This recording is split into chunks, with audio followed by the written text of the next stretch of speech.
Hello, and welcome to Squared Eyes TV. Today, we'll cover Brightburn, an intelligent superhero origin tale of a boy discovering his malevolent powers and using them to torment people around him. Brightburn was directed by Darren Yarovesky, the same brilliant mind who brought us the 2014 film The Hive and the 2021 dark fantasy film Night Books. Another main stage name behind the said film is James Gunn, who's had spectacular contributions to Slither, Super, Guardians of the Galaxy, and Suicide Squad, to name a few. Brightburn isn't a Superman origin story where the hero is born to save the world. This film is a twisted take on the Superman mythos, where a violent kid heads down a misguided path and chooses to use his powers for evil.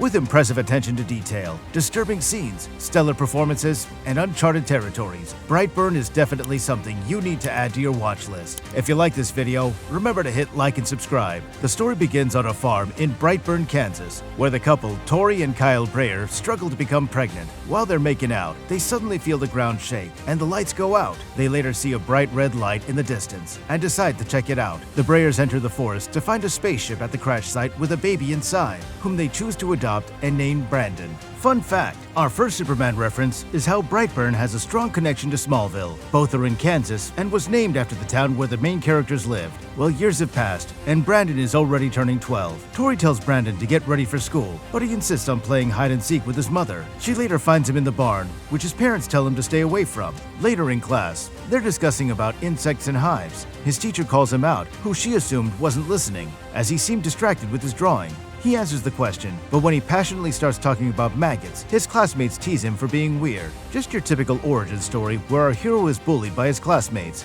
A girl from his class, Caitlin Connor, encourages him and claims that intelligent people end up ruling the world. At least this girl notices him, unlike Clark Kent, who did everything he could to impress Lana Lang in Smallville. Fun fact, did you know that the school in the movie was also used in the first 2 seasons of Stranger Things? It used to be known as Patrick Henry High School in Stockbridge, Georgia, before it eventually closed due to mold growing in it. Well, later that night, Tori checks on Brandon, who's fast asleep, and then burns the midnight oil to finish her painting. Suddenly, the trapdoor in the barn starts glowing red, and a distorted voice can be heard.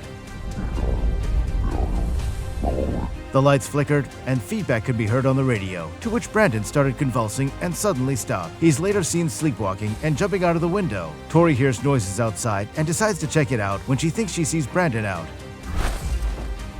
She was ominously drawn towards the barn and decided to check it out. She later finds the unconscious Brandon pulling on the trapdoor while talking in an unknown language. Wow, this quickly turned into a horror flick with a hair-raising moment in movies like The Exorcist, to which Brandon seemed possessed. She slowly approaches him, and when he finally comes to his senses, Tori embraces Brandon and walks him back to his room. Little did they know that this was Brandon's turning point. The next day, Kyle and Brandon had a father and son moment building a door for the chicken coop. He later asks Brandon to mow the lawn for him as he has to run quickly to the store. Brandon does what his father asks him to do, but grows frustrated when the lawnmower won't start. In his frustration, he throws it in the distance, shocked by his superhuman strength. He was compelled to stick his hand into the blade propeller when he approached the upside-down lawnmower. He was surprised to find himself unscathed, and the blade bent. Talk about psychotic. Why would you stick your hand into it and risk being cut even if you were curious? Well, later that night, Brandon and his parents celebrated his 12th birthday at Darbo's Family Grill with his Aunt Mary Lee and Uncle Noah. Brandon complains about how this is for little kids. His Aunt Mary Lee brags about Brandon being such an academically exceptional student. With that said, his Uncle Noah takes out their gift for him. When Kyle recognized it was a gun, he confiscated it and told him that he was way too young. Brandon grows frustrated, and in his outbursts, he talks back to his father. Kyle decides to turn in for the night, but even then, Brandon refuses to listen to him. It was only at Tori's request that he followed. Sheesh. It's hard when a kid with powers gets a tantrum. Hoping to reconnect with their son, Kyle decides to take his family camping. The next day at breakfast, Kyle noticed that Brandon hadn't responded, so he went to go check on him. Brandon was zoning out, chewing on what seemed to be the fork. When Kyle took it out, it was all crooked and bent, as if it went through a shredder, much to Brandon's shock. Tori was going through Brandon's stuff when she found sexy cutout pictures under his bed. They initially thought it was just their son going through puberty and interested in girls, but were taken aback when they found photos of the human anatomy and human organs. You could imagine the parents' worries, turning from having a closet pervert to a psychotic serial killer. They simply brushed it off. Here's another fun fact. The pictures of the human anatomy and dissected organ parts foreshadowed the horrific fate of one of the characters in the movie. Another supporting claim is the anatomical frog statue he had partially opened in his room. Well, while Tori is busy preparing the campsite, Kyle and Brandon go hunting. While staking out for prey, Kyle initiates the awkward father and son talk about girls. He explains how it's normal to have these urges and feelings for girls his age. Kyle reiterates that making out with someone is beyond superficial, and it's all about finding the right person and falling in love. Later that night, Brandon sneaks out to see Caitlin, whom he has a crush on. Caitlin wakes up in the middle of the night with her laptop on and music playing. She closes the computer and returns to bed, but when she turns around, the music plays again, and she finds her laptop on. She briefly sees Brandon behind the curtains, to which she quickly calls her mom. Seriously, somebody needs to teach this kid how to woo someone and not scare them witless. Well, Brandon later returns to camp. He claims to have just gone out to pee. Talking about bizarre behavior, one night, Kyle was out in the barn putting the gun Noah bought for Brandon into safekeeping when he suddenly heard noises from the chicken coop. He takes out his rifle, worried that it might just be the wolves, when he finds Brandon staring at the chickens instead. It's like that scene in Paranormal Activity, where Katie stood there and stared at people while they were sleeping. Later that night, Kyle awoke from noises at the barn and was horrified at the scene, where chickens were brutally murdered. He suspects it must have been Brandon, after he caught him suspiciously staring at them earlier that night. Tori claims it must be the wolves, but Kyle argues that a wolf could not have ripped the door off or broken the lock. At a phys ed class, the coach has the students do a Willows in the Wind game, much like a trust exercise. Everything was going well until it was Brandon's turn. When he falls towards Caitlin, she lets him fall to the ground and he hits his head. Now, she initially refuses to help him up and calls him a pervert, still creeped out by what happened the other night. Angered, Brandon brutally crushes her hand in retaliation. Stop it! Brandon, stop! This is like what happened when Luke Wilson broke up with Uma Thurman in the 2006 film My Super Ex-Girlfriend. Caitlin's mother, Erica, complains to the principal, dissatisfied with a simple suspension, and insists that the police chief arrest him. Tori grew tired of the arguing, and she broke it up, forcing Erica to accept the punishment deemed appropriate by the school and apologize for what happened to her daughter. Well, later that night, Brandon sleepwalks again and returns to the barn, where he successfully breaks the lock on the trap door. Tori stayed up, checking the internet for clues, when she noticed bright red lights at the barn. She checks it out and finds Brandon suspended in the air, unconsciously trying to decipher the message. When he almost solves it, it suddenly stops, and he falls to the ground, scraping his hand on the ship. Standing before a mysterious spacecraft, Tori is forced to reveal the truth of his origin to him, which he doesn't take well. After realizing his parents lied to him, he starts trashing the house and walks out. Brandon finally deciphers the message the spaceship keeps repeating, telling him to take the world.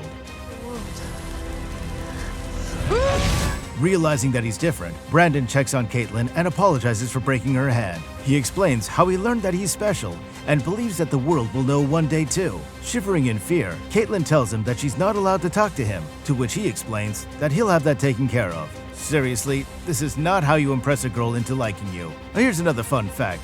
Like Lois Lane, Caitlin seems to enjoy writing about similar subjects. She was seen writing an essay titled The Decline of Truth and Justice in the Modern Era, which is appropriate for Brightburn, as these values are absent in the film, given that Superman symbolizes truth and justice in the American way. Well, Brandon then finds Erica alone at the diner by herself, locking up. She later realizes that she's not alone, when she turns around and sees the store windows filled with creepy symbols that Brandon keeps drawing from his notebook. Erica looks up when the lights keep flickering. When the bulb explodes, her left eye is punctured with sharp glass. My goodness. Tell me your skin didn't crawl when she pulled that glass slowly from her eye. Well, she quickly ran to the back and hid in one of those giant freezers. But that didn't stop Brandon. He used his heat vision to cut through the steel door and then ripped it in half. The next day, the police show up and find the diner in a mess. They comb the entire place for clues after Erica is reported missing. Here's another fun fact. If you haven't noticed, Brandon is the dark satirical parody of Superman, and he shares the same powers with him. Super strength, flight, super speed, heat vision, and he's bulletproof. Well, Brandon returns to school after his suspension and meets with his aunt Mary Lee after the incident with Caitlin. Mary Lee's disturbed by Brandon's responses and suspects that he isn't remorseful for what happened. She urges him to talk to her, as she has to inform the police and his parents of her findings, claiming that she needs to be unbiased, especially since they're related. Well, later that night, Brandon stalks his aunt before finally getting the courage to confront her. He then threatens her to not talk to the sheriff, but she dismisses it and tells him to go home.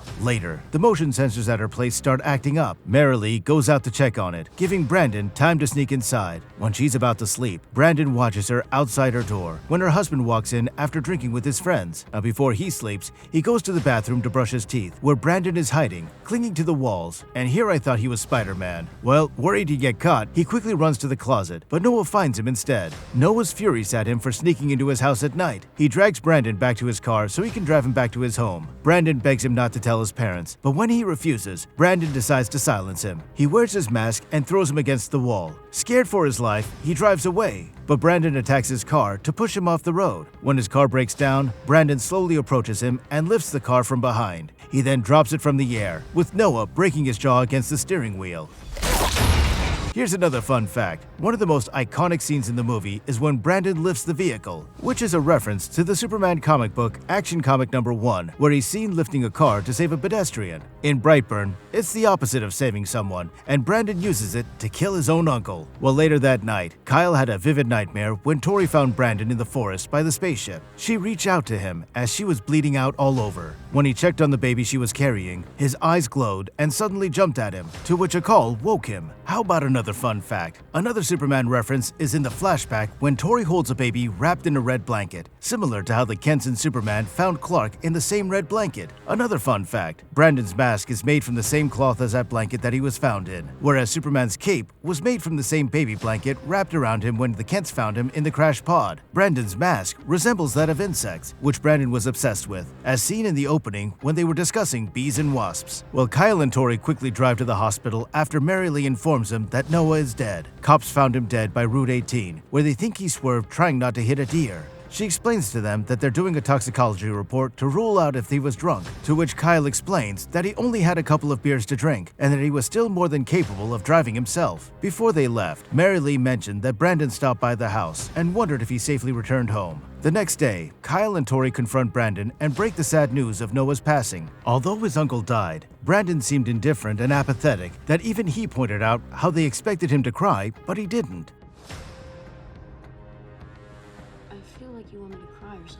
When Brandon denies it and tries to walk away, Kyle stops him, but he's thrown against the wall. While Brandon is in the shower, Kyle searches his room for the shirt he was hiding the other night. And no, he isn't searching his room for more lewd pictures under his bed. He suspects that it has conclusive evidence that Brandon killed Noah in cold blood. When he finally finds the shirt, Brandon catches him inside his room, to which Kyle pretends to apologize for the things he said. He then quickly pulls Tori aside and explains that the blood on Brandon's shirt is Noah's, hence why he was hiding it. Tori refuses to believe it and claims that he's just taking his guilt for letting his friend drive while drunk and blaming it on their son. She sternly tells him that she'll never turn on their son, but Kyle explains that he isn't their kid. He's something they found in the woods. Well, no one said raising an alien kid would be easy. Anyway, later that night, Kyle tells Tori that he'll be taking Brandon hunting over the weekend to spend some more father and son time. Kyle and Brandon went hunting in dry wood following deer tracks. When Brandon hunched over to check on the tracks, Kyle used this chance to shoot him in the head, but the bullet just bounced off the back of his head. It was at this moment that he knew. He f***ed up. Well, Brandon was shocked to find the person who was supposed to protect him attempted to take his life. As Kyle panics to reload his rifle, Brandon suddenly disappears. He makes a run for the truck, but Brandon stops him. Kyle then begs for his life, but Brandon dismisses it and cruelly uses his heat vision at him until his brains pop out. This is like the scene from The Boys Season 1, when Homelander kills Madeline Sitwell in the same way, whom he also considers like his mother. Well, with Kyle and Brandon away, Sheriff Deaver shows up by their house after finding a similar drawing on both murder scenes. He claims the mysterious symbol looked like BB and suspects it to mean Brandon Brayer. Tori asks him to leave, but as soon as he leaves, she quickly runs to Brandon's room, who seemingly recognizes the symbol in one of his drawings. She later finds his notebook in his bag and is shocked to see her suspicions are confirmed. Brandon even drew Erica and Noah vividly in his notebook, showing how they died. She quickly calls Kyle to warn him, but Brandon answers the phone and tells her that he's home, suspended in the air and looking down on the house. Well, it's fun fact time again. Did you know that the symbol Brandon draws closely resembles the one used in Berserk and Nameless? Berserk is a famous manga known for its gruesome violence, where a demon is summoned using the same symbol called the Brand of Sacrifice. It also appears in the comic book Nameless, where the symbol represents the insanity of an interdimensional god. Brandon starts tearing the house down while Tori fearfully hides inside. She managed to call for help, to which Sheriff Deaver and Deputy Officer Aries answered the distress call. Sheriff Deaver calls out to Tori, but before she can run outside, Brandon throws the sheriff aside, and he blows up from the impact. This scene looks like from The Boys Season 1, when the superhero A-Train runs into Robin. Officer Aries tells her to hide while she calls for reinforcements. Brandon sneaks up from behind and bashes her until her face is all mangled up. Imagine a dog violently playing with his chew toy. While Tori escapes by jumping from the window and realizes that the spaceship can cut the invulnerable Brandon. Well, you know what they say, a mother knows best. She quickly ran towards the barn, where she was horrified to find the missing Erica pinned to a wall, grotesquely dissected like some ritual sacrifice. After prying off a sharp piece of the spaceship, Tori calls out to Brandon to seemingly make up with her son. She tries to convince him that he's good and quickly embraces him. With him in her arms, she picks up the metal piece and raises her hand to commit the gravest sin, but Brandon sees through her. And here, Tori thought she'd be Abraham sacrificing Isaac for the good of the world. Furious after how his last parent also tried to kill him, he flies her into the air and drops her without even a shred of remorse or guilt on his face.